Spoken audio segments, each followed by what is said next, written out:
Here's a quick and dirty one for today as I wait for my laundry. It's an ugly truth, but as somebody with bipolar disorder, I had to accept and swallow this big, crappy pill that said, you're bipolar and you're going to have to take medication for the rest of your life. You know, I got diagnosed with bipolar disorder like 12 years ago. And accepting the diagnosis was one thing. Actually, for me, accepting the diagnosis wasn't that hard. It was harder for the other people that knew me. Because I was almost 30 years old, and they said, but you've always been, like, pretty stable and normal. I mean, not normal, but, you know, just, like, happy-go-lucky, pretty, like, positive mood all the time, not super, moody or whatever the stereotypes were about bipolar people. Certainly not depressed either, not really. Well, actually, a lot of those people hadn't seen me when I was living overseas for a year as a teenager, and definitely had my first hypomanic phase that never made sense to me until, like, I reframed that in the context of that diagnosis 20 years later. But I got a second and a third opinion, and they all told me I was bipolar. So at, like, 28, 29 years old, it was like, okay, all right, okay, I have bipolar disorder. For me, it was kind of a relief, because I knew something was wrong and I just didn't know what. So I'm like, okay, at least this is treatable. But then came the meds, and that was way harder for me to accept. Can you relate?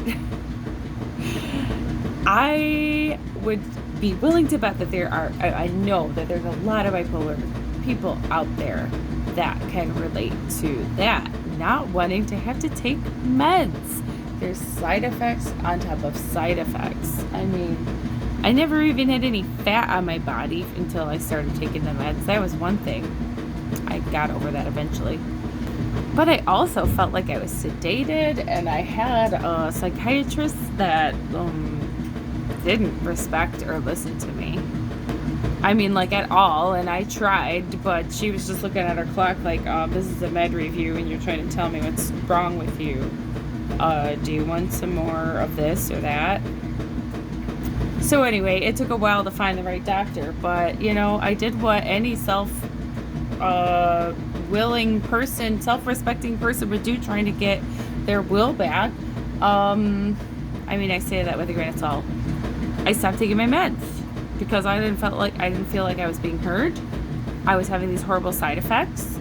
I felt like I was medicated to the point of just always being depressed. That was my first part of my story. Or maybe the second or third. Anyway, it doesn't matter. Point being, about 9 months after I got my first diagnosis of bipolar disorder, I was off of my meds. I was taking them, like, here and there, just basically however the hell I wanted, which not recommended, because I ended up in the psych ward and I couldn't get out. And you want to talk about a tough pill to swallow? Well, if I wasn't going to swallow the pills, then they were going to just inject them into me in some not so pleasant ways, I might add. I know I go into some of these other stories on my playlist about Tales from the Psych Ward. But, you know, I ended up coming down to a place where I felt like myself again. And after having given it the old college try of going without meds and seeing how it didn't work, I accepted that as somebody with a chemical brain-body imbalance known as bipolar disorder, that just like someone with diabetes that might have to take insulin for the rest of their life, I needed to accept the fact of needing to take meds for the rest of my life. And my family also went through the process of accepting that, because they also had their doubts about the whole thing, and so we all saw what happened. Now, I am so grateful. I swear to God, I am not even joking. I'm so grateful in retrospect that I had the experience at a psych ward, I guess that was like just crappy enough that I didn't ever want to do that ish again. I mean, ever. I don't know. So I know some people go in and out a lot, and maybe the psych wards that they go to aren't that bad. I mean, I was on the edge of my seat, couldn't sleep in that dang place unless they did sedate me.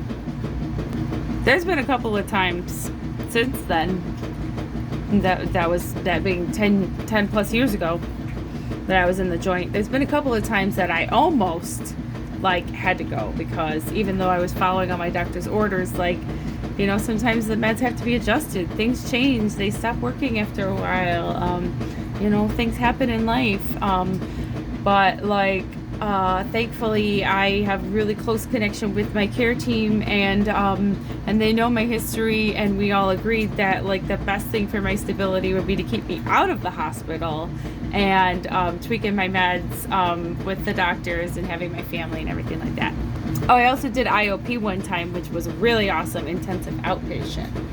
It was like a happy medium because I was there all day, could get all the benefits of inpatient psych without like not being able, like, you know, sleeping with one eye open.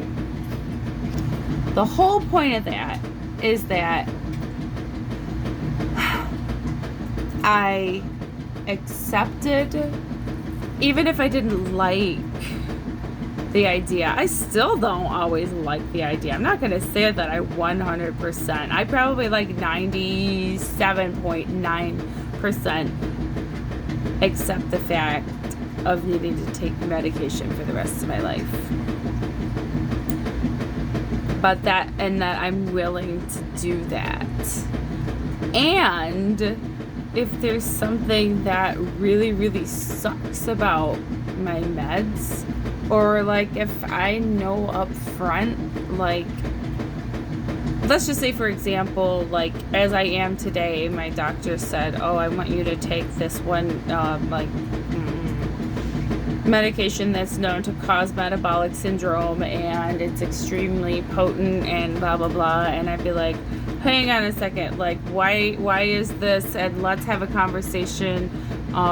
What are the other alternatives? I'm not just gonna like just say yaha.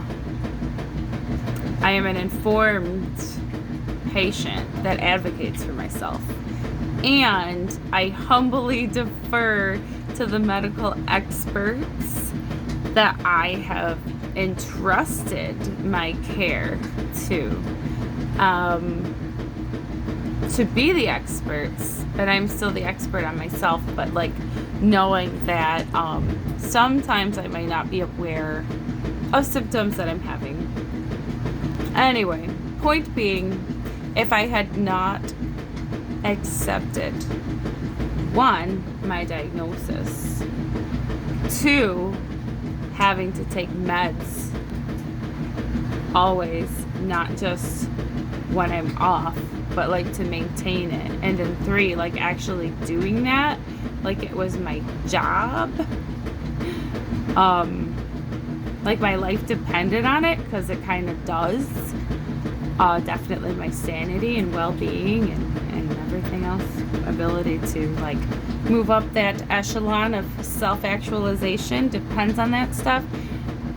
That was the foundation for me to move on in life. And so from where I was when I got the diagnosis, when I had to drop out of school, I quit a job that I didn't even fully remember quitting, in grand public, making a scene fashion, you know, of other issues, having to move back in with my parents after living on my own for 10 years, you know, dropping out of school, did I say that part? Medical withdrawal, like, you know, losing 3 jobs because of my disability, going through years of trying to self-medicate with addiction, some successes and some failures at being on disability, you know, and Medicaid and Medicare, to getting sober, completing 2 degrees, and becoming a mom, starting this channel, I don't know, and so on and so forth. It started with those foundations. So that's my message for today. If this helped you in any way, don't forget to give it that big old thumbs up, share it with your people, and comment on what you think. I really want to know ideas for next videos. Thanks for tuning into Bipolar Brilliance. Take care of yourself first and each other, and be well, and we'll talk again soon.